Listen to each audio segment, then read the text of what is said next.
Yon, what is up mga kabangking? So, for today's video, magpapalit ako ng brake hose, chain link, saka, ano pa ba?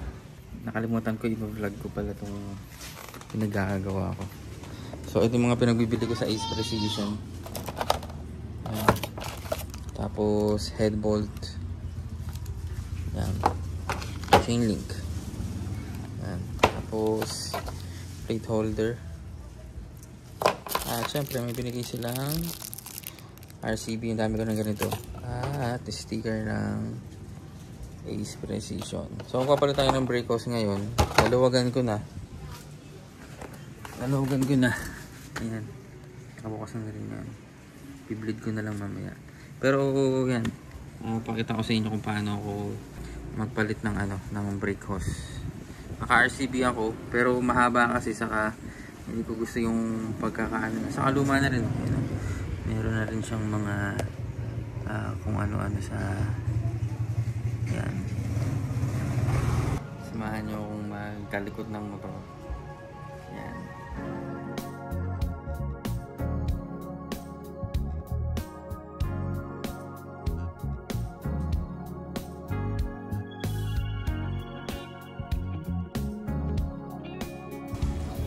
So yung gagamitin natin or yung papalit natin na brake hose from RCB, itatry naman natin yung ProLiner.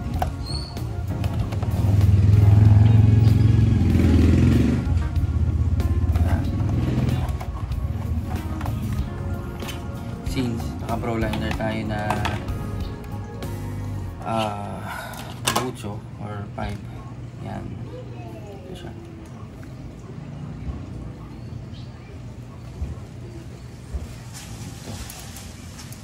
Ito ba?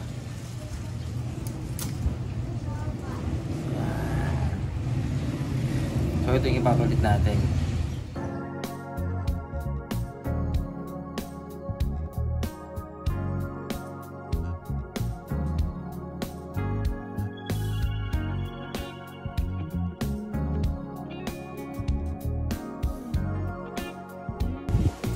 So yung nakabit na, kakatapos ko lang din mag-bleed. Ito, tingnan nyo.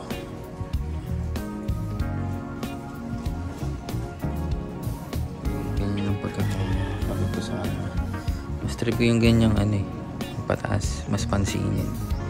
Then may kulay din naman kasi itong kulay gray, saka may red. Kaya yan, diba? Okay na okay, pogi-pogi. Ngayon, dadagdagan natin ng brake fluid. Kasi kanina kalahati yan Yan yung sinayang natin.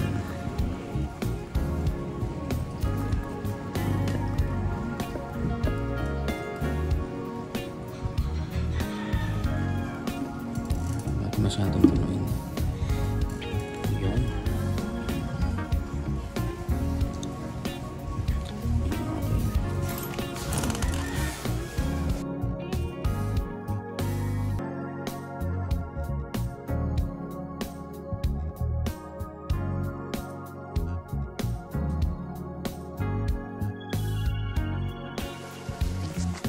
Yun, since tapos na, ayun o. ProLiner, tapos ProLiner na may gas-gas. Since tapos na, ito naman ang ayusin natin. Chain link. Papalit tayo kasi nung third race natin sa inside racing, yung kadena natin natanggal. So, natanggal yung kadena, tapos nasira yung chain link or yung chain lock. Ayun natin ano nangyari. Ayan. Dami ng kadena, baka maglilinis papalitan ko na rin naman yan, pero syempre gagamitin ko pa rin muna hanggang hindi pa napapalitan. Yan. So yun, palitan natin. Huwag kayong magpapalit ng ng chain or chain lock, ganyan yung diskarte. Yan.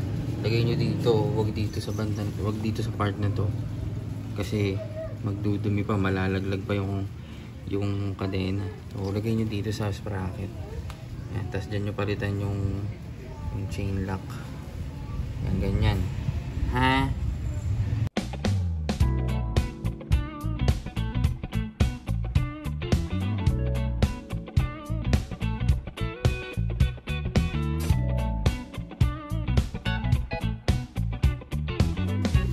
So ayan, makikita nyo yung pagkakapalit. Yung lock nilagay ko doon sa likod. Para nakatago. Ito itong technique. RT4248. So yun, tapos na natin ikabit. At nagkakabili ng mga gamit.